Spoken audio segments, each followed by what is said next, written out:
Success Vista classes channel पर दोस्तों बहुत बहुत स्वागत है। जैसा कि आप देख रहे हैं दोस्तों, आज हम मॉडर्न हिस्ट्री का रिवीजन सीरीज लेके आए हैं। इसमें हम पूरी की पूरी मॉडर्न हिस्ट्री देखेंगे और आपके जो एग्जाम्स में क्वेश्चन पूछे जाते हैं हम उसी पर डिस्कशन करेंगे।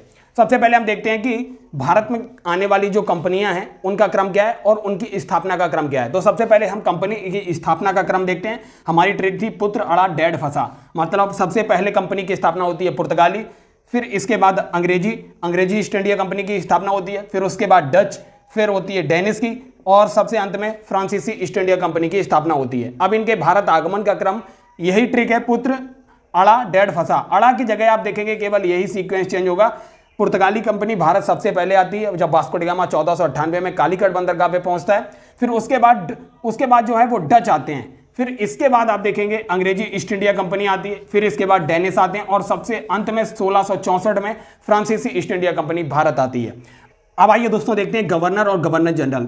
हमने इनको दो भागों में बांटा है, गवर्नर और गवर्नर जनरल। दोस्तों सामने बंगाल और भारत दो भागों में बांटकर देखेंगे। बंगाल का पहला गवर्नर जो था रॉबर्ट क्लाइव था और दोस्तों वॉरेन हेस्टिंग जो था बंगाल का पहला गवर्नर जनरल बना। भारत का गवर्नर जनरल जो था 1828 ईस्वी में विलियम बेंटिक 1828 में भारत का पहला गवर्नर जनरल बनता है। फिर उसके बाद आप देखेंगे 1856 ईस्वी में लॉर्ड कैनिंग जो है वो भारत का पहला वायसराय बन के आता है। तो बंगाल का पहला गवर्नर कौन था? Robert Clive. बंगाल का पहला गवर्नर जनरल कौन था? Warren Hastings. और भारत का पहला गवर्नर जनरल जो था विलियम बेंटिक था और भारत का पहला वायसराय 1856 ईस्वी में लॉर्ड कैनिंग बनकर आता है। इसी कैनिंग के टाइम पे, लॉर्ड कैनिंग के ही टाइम पे 1857 का जो प्रथम भारतीय स्वतंत्रता संग्राम था 1857 का, इसी के शासनकाल में, कैनिंग के शासनकाल में लड़ा जाता है। अब आइए दोस्तों देखते हैं 1857 की क्रांति के महत्वपूर्ण बिंदु। सबसे पहले हम देखेंगे इसको पहले स्वतंत्रता संग्राम की संज्ञा दी जाती है और इसकी शुरुआत मंगल पांडे के द्वारा। कभी कभी दोस्तों ये पूछा जाता है मंगल पांडे कौन सी नेटिव इन्फेंट्री के सैनिक थे? तो आप ये याद रखिए जो बैरकपुर छावनी की 34वीं रेजिमेंट थी, 34वीं नेटिव इन्फेंट्री जो थी, इसके ये सैनिक थे। और इन्होंने 29 मार्च 1857 ईस्वी को एक अंग्रेज ऑफिसर की हत्या कर देते हैं और इसके बाद आप देखेंगे बैरकपुर छावनी से एक तरीके से 1857 की क्रांति का अप्रत्यक्ष रूप से शुरुआत हो जाती है। वैसे 1857 ईस्वी की क्रांति की शुरुआत मेरठ से मानी जाती है। अब आइए दोस्तों देखते हैं, कोई कभी कभी दोस्तों क्वेश्चन पूछता है वो जब 1857 की क्रांति के समय ब्रिटिश प्रधानमंत्री कौन थे? तो याद रखिए पामस्टन जो थे ब्रिटिश प्रधानमंत्री थे। और कभी कभी दोस्तों पूछा जाता है कि विभिन्न भारतीय स्थानों पर कौन 1857 की क्रांति का नेतृत्व कर रहा था? तो दिल्ली से वक्त खां, ये बहादुर शाह जफर का सेनापति था वक्त खां। कानपुर से नाना साहब और तात्या टोपे ये नेतृत्व संभाल रहे थे। फिर इसके बाद लखनऊ से बेगम हजरत महल, झांसी से रानी लक्ष्मीबाई और इलाहाबाद से लियाकत अली और फैजाबाद से मोहम्मद अहमदुल्ला जो थे वो नेतृत्व कर रहे थे। तो दोस्तों ये 1857 की क्रांति से इतने बिंदु आपके एग्जाम में बार बार पूछे जाते हैं। अब आइए दोस्तों देखते हैं इंडियन नेशनल कांग्रेस से संबंधित महत्वपूर्ण बिंदु जो आपके एग्जाम में पूछे जाते हैं। सबसे पहले इंडियन नेशनल कांग्रेस की स्थापना 1885 ईस्वी में होती है। इसके संस्थापक जो थे ए.यू. ह्यूम, ये रिटायर्ड अंग्रेज ऑफिसर थे। ए.यू. ह्यूम। प्रथम अध्यक्ष जो थे W.C. बनर्जी थे। प्रथम सम्मेलन मुंबई के संस्कृत तेजपाल कॉलेज में हुआ था और इसमें 72 सदस्यों ने भाग लिया था। प्रथम मुस्लिम अध्यक्ष अगर आप देखेंगे बदरुद्दीन तैयब थे। प्रथम पारसी अध्यक्ष जो थे दादा भाई नौरोजी थे और प्रथम अंग्रेज अध्यक्ष जो बने वो जॉर्ज यूल थे। और प्रथम बार राष्ट्रगीत वंदे मातरम का गान 1896 ईस्वी के कलकत्ता अधिवेशन में हुआ था। और दोस्तों इसकी अध्यक्षता रहमतुल्लाह सयानी के द्वारा की गई थी। और प्रथम बार जब राष्ट्रगान गाया गया तो 1911 ईस्वी में इसका भी अधिवेशन जो हुआ था वो कलकत्ता में ही हुआ था। और महात्मा गांधी ने एकमात्र कांग्रेस के अधिवेशन की अध्यक्षता की। 1924 ईस्वी के कर्नाटक में जो बेलगावी अधिवेशन हुआ था उसमें महात्मा गांधी ने अध्यक्षता की। और दोस्तों सबसे कम उम्र में कांग्रेस की अध्यक्षता करने वाले मौलाना अबुल कलाम आजाद थे। और पूर्ण स्वराज्य की मांग आप देखेंगे 1929 ईस्वी में जो लाहौर अधिवेशन हुआ था जिसकी अध्यक्षता पीटी नेहरू के द्वारा की गई थी, पंडित जवाहरलाल नेहरू के द्वारा। और कराची अधिवेशन काफी महत्वपूर्ण रहा क्योंकि महात्मा गांधी को भगत सिंह, सुखदेव और राजगुरु की फांसी को न रुकवाने की वजह से इनको काले झंडे दिखाए गए। इस वजह से कराची अधिवेशन काफी फेमस है और ये आपसे कई बार पूछा जाता है। तो दोस्तों 1931 ईस्वी में ये कराची अधिवेशन होता है। इसकी अध्यक्षता सरदार वल्लभ भाई पटेल के द्वारा की जाती है। तो दोस्तों इंडियन नेशनल कांग्रेस से इतने महत्वपूर्ण बिंदु हैं जो आपके एग्जाम में बार बार पूछे जाते हैं। अब आइए दोस्तों राष्ट्रीय आंदोलन की शुरुआत करते हैं। सबसे पहले राष्ट्रीय आंदोलन में हम बंगाल का विभाजन देखेंगे। जो बंगाल का विभाजन दोस्तों किया गया था वो 20 जुलाई 1905 ईस्वी को इसकी घोषणा की जाती है। और बंगाल विभाजन के समय जो गवर्नर जनरल था भारत का वो था लॉर्ड कर्जन जो था गवर्नर जनरल था। और 16 अगस्त 1905 को ये बंगाल विभाजन लागू हो जाता है। इसलिए आप देखेंगे दोस्तों फिर आगे चलकर 16 अक्टूबर 1905 को शोक दिवस के रूप में मनाया जाता है। अब दोस्तों देखते हैं मुस्लिम लीग की स्थापना दोस्तों 1906 ईस्वी को होती है। 1906 ईस्वी में ढाका में इसकी स्थापना की जाती है। और संस्थापक जो थे सलीमुल्लाह खान थे, नवाब सलीमुल्लाह खान जो थे इसके संस्थापक थे। और प्रथम अधिवेशन जो हुआ था मुस्लिम लीग का उसकी अध्यक्षता मुश्ताक हुसैन के द्वारा की जाती है। अब आइए दोस्तों देखते हैं दिल्ली दरबार 1911 ईस्वी में लगता है। 1911 में जब दोस्तों भारत में जॉर्ज पंचम और महारानी मैरी ये भारत में आते हैं और इन्हीं के स्वागत में दिल्ली दरबार लगता है जिसमें करोड़ों रुपए खर्च किया जाता है। और दोस्तों ये 1911 ईस्वी में लगता है। और इसमें दो महत्वपूर्ण काम होते हैं। पहला काम जो बंगाल का विभाजन था उसे रद्द कर दिया जाता है। और दूसरा महत्वपूर्ण काम हुआ था भारत की जो राजधानी पहले कलकत्ता थी, कलकत्ता से 1911 ईस्वी में वह राजधानी दिल्ली आ जाती है। इसीलिए इसको दिल्ली दरबार नाम भी दिया गया है क्योंकि दिल्ली में इनके स्वागत के लिए भव्य आयोजन किया गया था। अब दोस्तों अगला है होम रूल आंदोलन। ये भारत के स्वतंत्रता में काफी महत्वपूर्ण इसका भी योगदान रहा।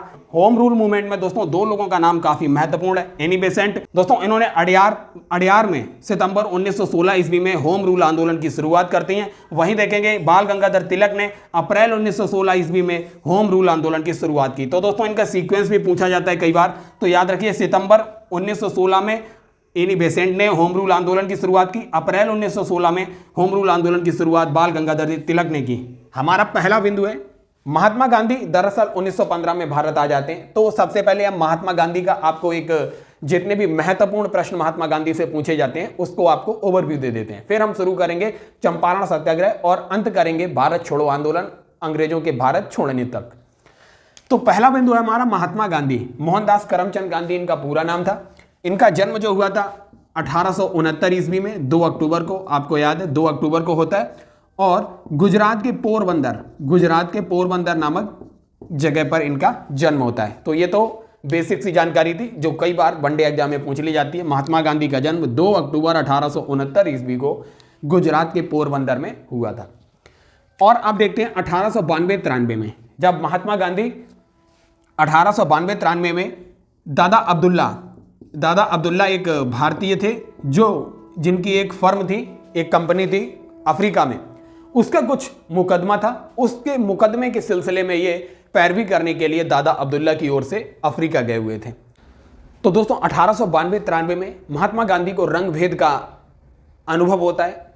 तब उनको आभास होता है कि भारतीय किस पीड़ा में जी रहे हैं, उनके साथ जो भेदभाव किया जाता है उनको उसका आभास होता है।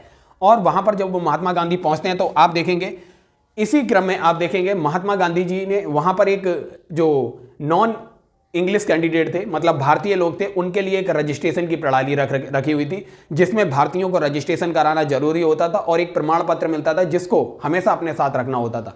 तो महात्मा गांधी जी इस भेदभाव को दूर करने के लिए उन्होंने दृढ़ निश्चय किया। और फाइनली आप देखेंगे इसी क्रम में 1894 में नटॉल इंडियन कांग्रेस की स्थापना महात्मा गांधी के द्वारा अफ्रीका में की जाती है। यह प्रश्न कई बार पूछा गया, नटॉल इंडियन कांग्रेस की स्थापना कहां पर की थी गांधी जी ने? तो अफ्रीका में की थी। कब की थी? 1894 में की थी। तो ये बात आपको नोट करनी है। अगला पॉइंट है इंडियन ओपिनियन पत्रिका की शुरुआत करते हैं। इन पत्रिकाओं के माध्यम से वह अंग्रेजों को आईना दिखाने का काम करते हैं। और इसके पहले जो संपादक थे, ये बहुत बार पीसीएस यूपीपीसीएस में तो खासकर पूछा ही गया है, इंडियन ओपिनियन पत्रिका जो महात्मा गांधी के द्वारा चलाई जाती थी उसके पहले संपादक कौन थे? तो मनसुख लाल हीरालाल, इनका पूरा नाम था मनसुख लाल हीरालाल। ये इंडियन ओपिनियन पत्रिका के प्रथम संपादक थे। अगला पॉइंट है 1914 ईस्वी में दोस्तों जब महात्मा गांधी जी रंगभेद के खिलाफ काफी ज्यादा जोरदार प्रदर्शन करते हैं और अपने सत्याग्रह को वहां पर उनका प्रथम जो सफल सत्याग्रह हो जाता है वो 1914 ईस्वी में रंग लेकर आता है उनका सत्याग्रह। और फाइनली वो अंग्रेज जो थे वो रंगभेद का जो कानून था उसको कैंसिल करना पड़ा, उसको वापस लेना पड़ा। यही माना जाता है महात्मा गांधी का सबसे पहले जो सत्याग्रह सफल हुआ था अंग्रेजों के खिलाफ अफ्रीका में, इसी का प्रयोग करने वह भारत आए थे। दोस्तों एक प्रश्न और महत्वपूर्ण गांधी जी से पूछा जाता है। 1909 में हिंद स्वराज नामक एक पत्रिका की शुरुआत महात्मा गांधी ने की थी। इसी में उन्होंने ब्रिटिश संसद को बांझ और वैश्या बोला था। ब्रिटिश संसद को बांझ और वैश्या किस पत्रिका में बोला? स्वराज पत्रिका में बोला था। एक आप देखेंगे 9 जनवरी 1915 ईस्वी को महात्मा गांधी भारत लौट आते हैं, इसीलिए 9 जनवरी को आप देखेंगे प्रवासी भारतीय दिवस के रूप में भी मनाया जाता है। तो 9 जनवरी 1915 को महात्मा गांधी भारत आ जाते हैं। भारत आने के क्रम में वह गोपाल कृष्ण गोखले से मिलते हैं और इनके जो विचार थे इससे महात्मा गांधी काफी ज्यादा प्रभावित होते हैं, इसीलिए गोपाल कृष्ण गोखले को महात्मा गांधी का राजनीतिक गुरु बोला जाता है। तो ये बात भी आप याद रखिए, महात्मा गांधी के राजनीतिक गुरु कौन थे? गोपाल कृष्ण गोखले। आप देखेंगे जब महात्मा गांधी भारत आते हैं तब प्रथम विश्व युद्ध चल रहा था। प्रथम विश्व युद्ध की अवधि क्या थी? 1914 से लेकर 1918 ईस्वी तक प्रथम विश्व युद्ध चलता है। तो इसी क्रम में महात्मा गांधी 1915 में भारत आते हैं। तभी महात्मा गांधी भारतीयों से अपील करते हैं कि अंग्रेजों की सहायता करें। इसी वजह से महात्मा गांधी को अंग्रेजों के सैनिक पूर्ति करने वाला सार्जेंट बोला गया महात्मा गांधी को। तो इतने पॉइंट्स जो हैं महात्मा गांधी से, इतने पॉइंट्स दोस्तों आपको महात्मा गांधी से याद रखना है। अब आइए शुरू करते हैं चंपारण सत्याग्रह से अपनी यात्रा। दोस्तों आइए शुरुआत करते हैं महात्मा गांधी के भारत में पहले सत्याग्रह से। इस पॉइंट को नोट कीजिए, महात्मा गांधी का प्रथम भारत में सत्याग्रह कौन सा था?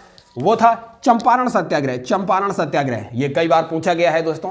भारत में प्रथम सत्याग्रह महात्मा गांधी के द्वारा जो शुरू किया गया वो चंपारण सत्याग्रह था। आइए इसकी कुछ घटनाक्रम देखते हैं, चंपारण सत्याग्रह में क्या हुआ था।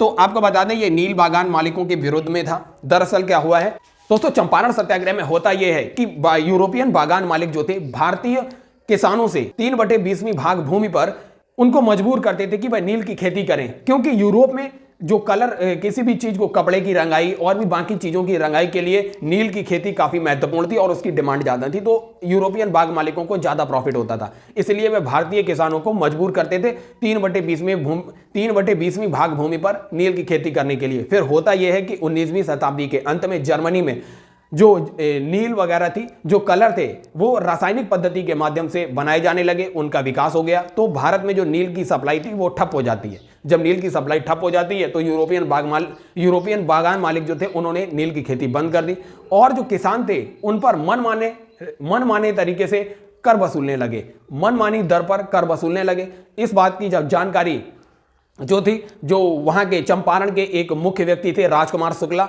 उन्होंने महात्मा गांधी को दी और महात्मा गांधी वहां पर चंपारण में जाते हैं और अंग्रेजों के खिलाफ प्रथम सत्याग्रह करते हैं। जो अंग्रेज थे उन्होंने इस मामले में हस्तक्षेप किया और उसकी जांच के लिए एक समिति का निर्माण किया। उस समिति के सदस्य के रूप में महात्मा गांधी को भी शामिल किया गया और फाइनली यह डिसीजन लिया गया, नील बागान मालिकों ने जो अतिरिक्त ऋण नील बागान मालिकों के द्वारा किसानों पर थोपे गए थे उनको कैंसिल कर दिया गया और 3 कटिया प्रणाली से उनको मुक्त कर दिया गया।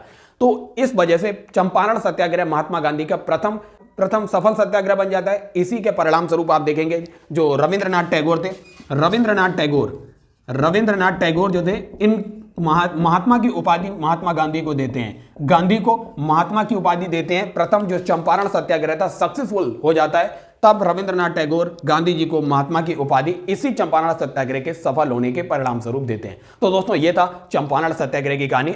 तो आइए दोस्तों अब देखते हैं महात्मा गांधी का अगला सत्याग्रह। दूसरा सत्याग्रह जो होता है महात्मा गांधी का, अहमदाबाद मिल मजदूरों का आंदोलन होता है। ये 1918 ईस्वी में होता है। इसमें आप एक बात याद रखिए, ये प्रथम भूख हड़ताल थी जो महात्मा गांधी के द्वारा की गई थी। प्रथम भूख हड़ताल कौन सी थी? अहमदाबाद मिल मजदूरों का जो आंदोलन था। दरअसल इस आंदोलन का कारण क्या था उस पर प्रकाश डालते हैं। कारण था जो मिल मालिक थे, मिल मालिकों एवं मजदूरों के बीच प्लेग बोनस को लेकर यह मामला चला आ रहा था। मिल मालिक कह रहे थे कि वो मजदूरों को केवल 20% प्लेग बोनस देंगे, जबकि उनकी मांग थी कि 50% प्लेग बोनस उन्हें मिलना चाहिए। तो महात्मा गांधी वहां पर पहुंचते हैं और इस पूरे मामले को संज्ञान में लेते हैं और इसकी पूरी बारीकी से छानबीन करने के बाद महात्मा गांधी कहते हैं 50% नहीं तो मिल मालिक जो मिल के मजदूर हैं उनको 35% प्लेग बोनस मिलना चाहिए, जबकि अंग्रेज इस बात पर मिल के मालिक जो थे वो 20% बोनस देने पे अड़े हुए थे। तो इसी क्रम में महात्मा गांधी भूख हड़ताल कर देते हैं। भूख हड़ताल उनकी सफल होती है और अंग्रेज इस मामले में भी हस्तक्षेप करते हैं और इस मामले में हस्तक्षेप करने के बाद महात्मा गांधी मिल के मजदूरों को 35% बोनस दिलाने में सफल हो जाते हैं। तो ये दूसरा सत्याग्रह अहमदाबाद मिल मजदूरों का भूख हड़ताल, इसमें प्रथम बार महात्मा गांधी ने भूख हड़ताल का प्रयोग किया था। तो ये दूसरा सफल सत्याग्रह महात्मा गांधी का था। दोस्तों अब आइए शुरू करते हैं महात्मा गांधी का तीसरा सत्याग्रह। तीसरे सत्याग्रह जो उनका था वो खेड़ा सत्याग्रह की शुरुआत 1918 में की गई थी महात्मा गांधी के द्वारा। दरअसल इसमें मामला ये था, जो खेड़ा के किसान थे, खेड़ा के किसान अकाल पड़ने की वजह से उनकी सारी की सारी फसल नष्ट हो चुकी थी, फिर भी अंग्रेजों के द्वारा मालगुजारी अर्थात उनसे कर वसूले जा रहे थे। तो महात्मा गांधी ने इस पूरे मामले को संज्ञान में लिया और जो सर्वेंट्स ऑफ इंडियन सोसाइटी थी, जिसकी स्थापना गोपाल कृष्ण गोखले के द्वारा की जाती है, उसने इस पूरे मामले की तहकीकात की, मतलब पूरे मामले की गहनता से जांच की। और जांच करने के बाद महात्मा गांधी और सर्वेंट्स ऑफ इंडियन सोसाइटी ने यह पाया कि किसानों की मांग जायज है। फिर महात्मा गांधी यहां पर भी सत्याग्रह करने के लिए पहुंच जाते हैं। सत्याग्रह उनका ये सफल होता है। अंग्रेज इस बात का निर्णय ले लेते हैं। अंग्रेज कहते हैं कि मालगुजारी केवल उन्हीं से वसूल की जाएगी जो देने की स्थिति में, बाकी से मालगुजारी वसूल नहीं की जाएगी। और महात्मा गांधी इस खेड़ा के सत्याग्रह को यहीं समाप्त कर देते हैं। तो दोस्तों ये था महात्मा गांधी का तीसरा सफल सत्याग्रह। तो कई बार यूपी पीसीएस और कई दूसरे पीसीएस में यह प्रश्न पूछा जाता है। आपको दे दिया जाएगा चंपारण सत्याग्रह, चंपारण, फिर अहमदाबाद आंदोलन, अहमदाबाद मिल वाला आंदोलन दे दिया जाएगा, और फिर दे दिया जाएगा खेड़ा, और बोला जाएगा इनको सीक्वेंस में लगाइए कि कौन पहले हुआ कौन बाद में हुआ।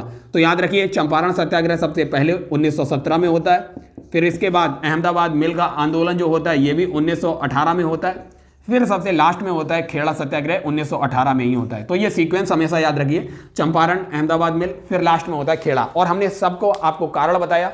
चंपारण जो आंदोलन होता है वो तीन कटिया प्रणाली और तकावी ऋण के विरोध में होता है। अहमदाबाद मिल आंदोलन जो प्लेग बोनस था उसके विरोध में होता है। वहीं खेड़ा का सत्याग्रह जो था मालगुजारी फसल के नष्ट होने के बावजूद भी वसूली जा रही थी उसके विरोध में होता है। तो तीनों का आपको डिफरेंस याद रखना है। और महात्मा गांधी ने इन तीनों को सफल रूप से अंग्रेजों के खिलाफ चलाकर सफलतापूर्वक अपनी विजय हासिल की। और इसी वजह से महात्मा गांधी का सत्याग्रह अर्थात सत्य से आग्रह करने का विचार और दृढ़ होता चला गया। तो आइए अब शुरुआत करते हैं रौलट एक्ट और जलियांवाला हत्याकांड की। दोस्तों आइए अब शुरुआत करते हैं रौलट एक्ट की। रौलट एक्ट में सबसे पहले हम जानते हैं रौलट एक्ट पारित क्यों किया गया। जब दरअसल भारत में जो क्रांतिकारी गतिविधियां चल रही थी उनके दमन के लिए यह रौलट एक्ट पारित किया गया था। इस रौलट एक्ट में बेसिकली था क्या? रौलट एक्ट में था कि जो मजिस्ट्रेट था वो किसी भी क्रांतिकारी को, किसी भी व्यक्ति को संदेह के आधार पे जेल में अनिश्चित काल तक डाल सकता था। ये इसका मेन कंक्लूजन था। रौलट एक्ट में ये मुख्य बिंदु था, मजिस्ट्रेट किसी को भी संदेह के आधार पे अनिश्चित काल तक के लिए जेल में डाल सकता था। इसी काले कानून की संज्ञा भी दी गई है और इसी को बिना अपील, बिना वकील और बिना दलील का कानून भी कहा जाता है। दरअसल आइए देखते हैं इसके गठन के लिए कौन सी समिति बनी थी। ये कई बार पूछा जाता है। 1917 में सिडनी रौलट ये इस समिति का अध्यक्ष था। सिडनी रौलट, इसकी अध्यक्षता में सेडिशन कमेटी, ये कई बार पूछा गया है दोस्तों, सेडिशन कमेटी का गठन रौलट एक्ट को पारित करने के लिए किया गया था। सेडिशन कमेटी, इसी की उपज है ये रौलट एक्ट। फिर बाद में क्या होता है, इसका पूरा नाम था the anarchical and revolutionary crime act 1919। इसे रौलट एक्ट के नाम से जाना जाता था। महात्मा गांधी ने 6 अप्रैल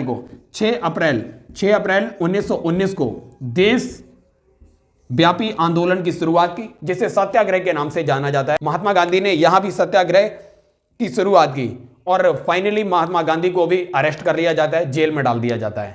दोस्तों इसी रौलट एक्ट के विरोध में महात्मा गांधी जी ने होम रूल लीग मूवमेंट जो चला रहे थे, उधर एनी बेसेंट और बाल गंगाधर तिलक जी, इनसे भी सहायता ली। और इसी रौलट एक्ट के विरोध में महात्मा गांधी ने सत्याग्रह सभा की स्थापना की थी। तो याद रखिए कौन सी सभा थी?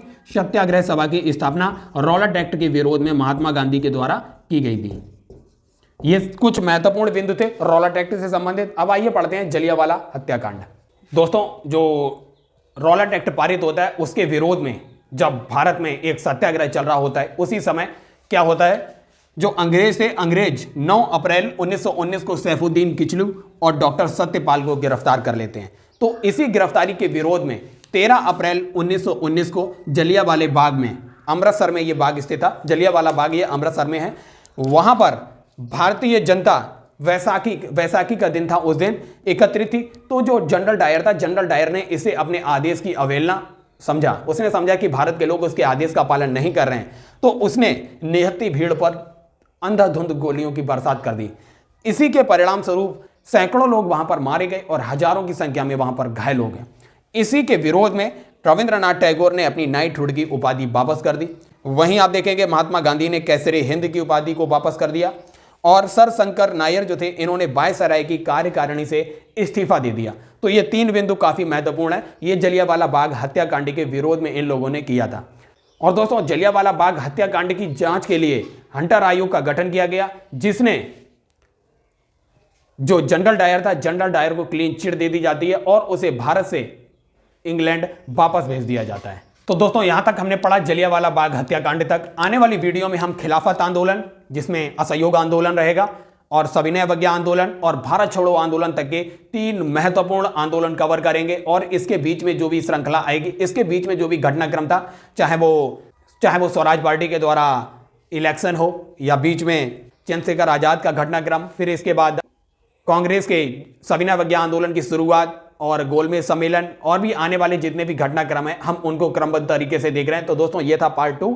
अगर ये वीडियो सीरीज आपको अच्छी लग रही है तो इस वीडियो को ज़्यादा से ज़्यादा शेयर कीजिए और चैनल को सब्सक्राइब कीजिए। धन्यवाद।